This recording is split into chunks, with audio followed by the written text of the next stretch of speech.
Huh? So here on this next video, this is a little shorter. This is put out by Discovery Plus. This is the official trailer for Generation Drag.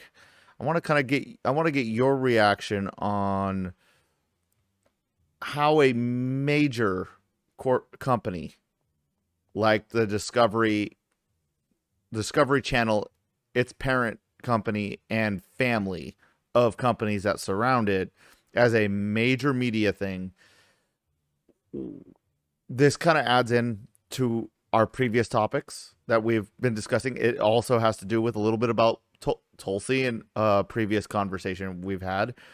And a lot of this, the spotlight is coming up on this, on the trans, on this drag kids, the teachers, and the education, and all of these things. So I'm going to go ahead and play this video, and then we can kind of discuss it after. Welcome to the Pink Palace, my lovely friends. I first discovered drag at 13. I didn't know what it was, but I knew I wanted it. Put on the wig and the makeup, and I'm someone completely different. I'm so pretty! My drag name is Vanessa Shimmer, and she is just a force you cannot reckon with. How do I parent a child that wants to do drag? I never expected drag to be a part of our lives. Oh my God, these are so cute. These are problems I never thought I had to prepare for. What I love about drag is the glitz and the glam. My name is Noah, and I'm transgender. Have you talked to mom and dad about pictures? What do you think of taking those photos down? The constant reminder that we had to pretend I was a boy. Do you think Mom would ever want to watch me do drag? How do I explain this to my child that she doesn't fully accept novella? Making friends has been a hard thing for me to do. When I'm becoming Nemo, Whoa. Become more confident. Let me make sure you are appropriately fluffed. This transition has been difficult for them, but they try, and that's all you can ask for. It's important for kids to understand that they're not alone. So my mom started Draguton. Kids and their families are coming from all over the country where we get to be our true selves. Oh God, this is happening. It's Vanessa Shimmer! This is a place of love and support because we need that in this world. This is me, and you better like it. Bye.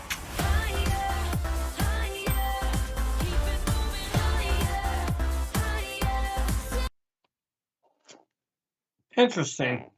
So these kids came up with this whole concept on their own as their children living in normal households. And it came to them one day that, wow, I want to dress up like us, because it was mostly boys who dressed up like girls, is that I want to dress up like a girl and I want to be a girl. And so they went out and earned the money to buy all their makeup and all their sexy clothes and their glittery shoes and have their wigs and all this. I mean, the whole array of all that. And they did that all on their own without any influence from any adults.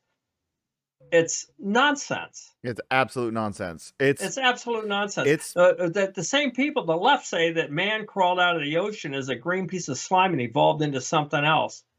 And what they're saying is that it's not outside pressure that's causing this.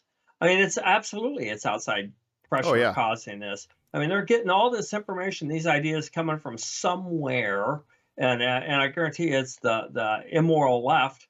Oh, and, 100%. That this stuff is coming from. The school systems are teaching them at a very young age. I mean, I know for a fact of things, many things I've read from multiple different school districts, school systems, where they start teaching it as early as kindergarten of just, soft gender ideology. And that will be probably another thing that we can look at in videos that we can watch about how the school systems break apart the segments of like how you teach transgenderism through the different grades, which Oh, you never teach exist. it. So Right. you Yeah, you have to teach teach it. transgender. So like you Exactly. teach them how to play soccer, how to play Yes. frisbee, Yes. You or teach them how to So then then they know identify as how something to. else. Mm-hmm. Mm, And yeah, but this is now Discovery. It's sure. Netflix with Cuties. It is HBO with Euphoria. Sure. These are all shows that promote, in the case of like HBO, rape of trans kids in a positive light by an adult. That's an actual episode 1. It's Cuties with the grotesque sexuality of 9-year-olds. It's this thing with transgender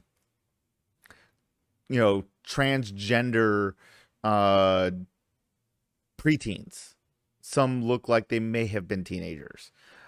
There's another one that they did, which is a key to what we were talking about earlier, was where does this go? There was another show. I believe the show doesn't exist anymore, but it existed a couple years ago, and it was called Age Gap Love, out of the UK. I don't think it aired here in the US unless if you were watching something like BBC or something like that.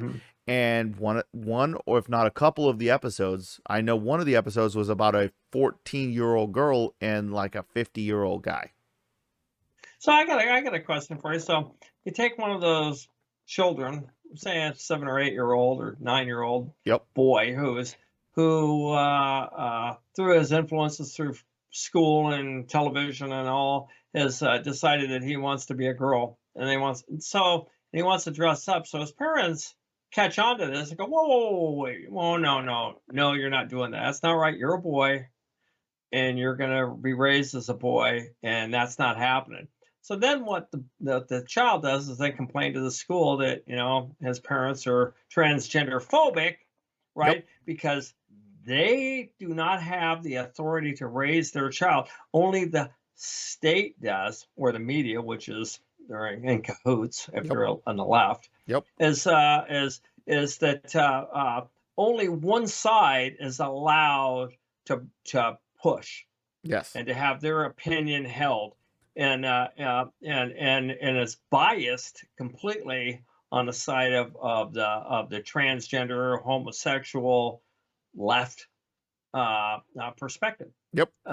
And they take the rights away from the parent to express even the other perspective. If they decide, hey, I'm going to teach you about Jesus, and let me teach you. Oh, well, you can't be doing that. We need to get those kids out of there.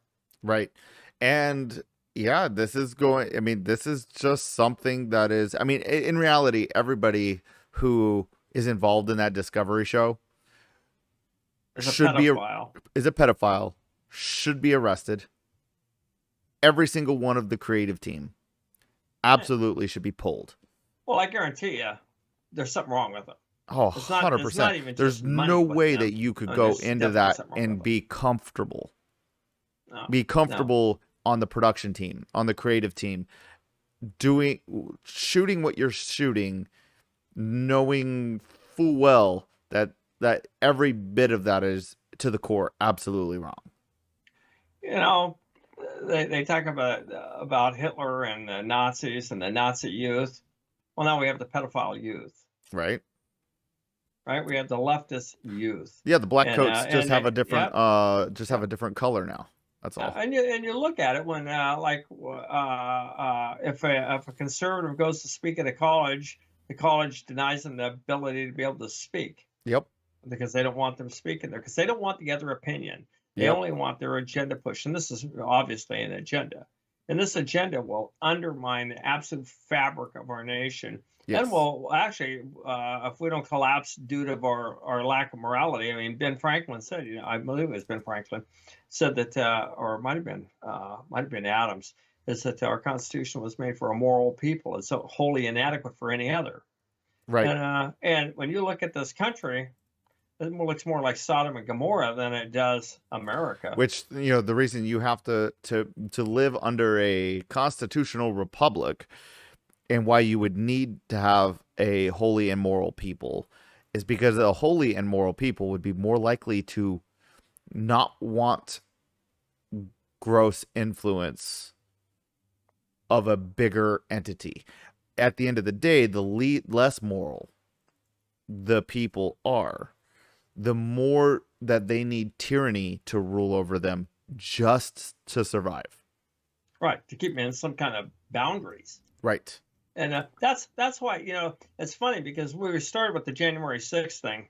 And when January 6th is so few conservatives. I mean, if you think of all the conservatives, true conservatives in America, they didn't show up down there, right, to go down there and even get involved in what was happening at the Capitol. And obviously there was a lot of hanky-panky going on with the government. But if you just think about it, because most conservatives want to be law-abiding, they are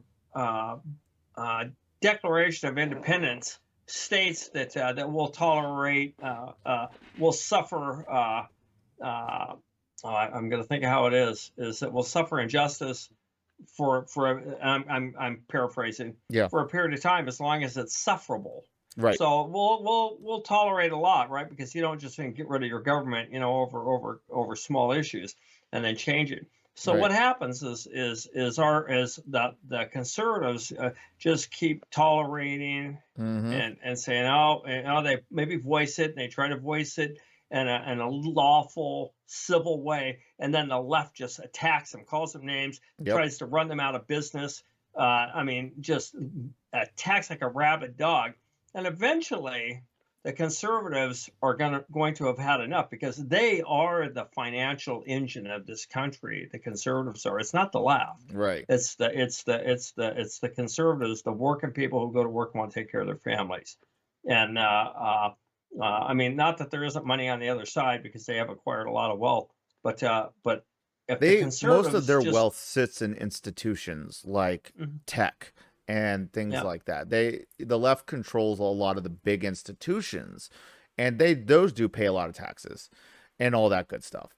But as far as the common people, the working force, the laboring force of the country, the ones that literally can make water go, that make the water move through the cities, the ones that clean the sewage, the ones that build the houses, the ones that run the electrical lines are not the left.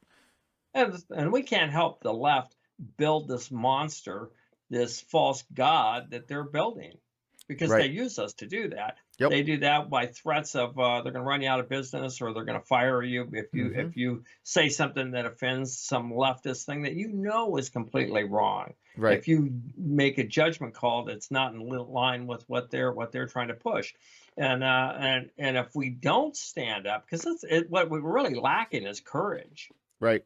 Is and integrity. Is we've got to be able to stand up and say, hey, you know what? This is wrong. I'm not doing it. There's going to be consequences. Let it happen now. Let it happen now. You hear people talking all the time about a revolution and this and that and blood. Well, who knows how that would turn out? You don't know if that turned out better or worse, right? So while we can, we need to stand firm and without bloodshed, and stand and do what's right, and be an example to others by standing and doing what is right. And if there's a personal cost to it, so be it. There's a personal cost, and a lot of good things cost. And we've just got to have the courage and the integrity to be able to do those things and stand and take the heat for it. And so be it. If you take the heat, take the heat. And but it doesn't make right wrong, and it doesn't make wrong right. Right.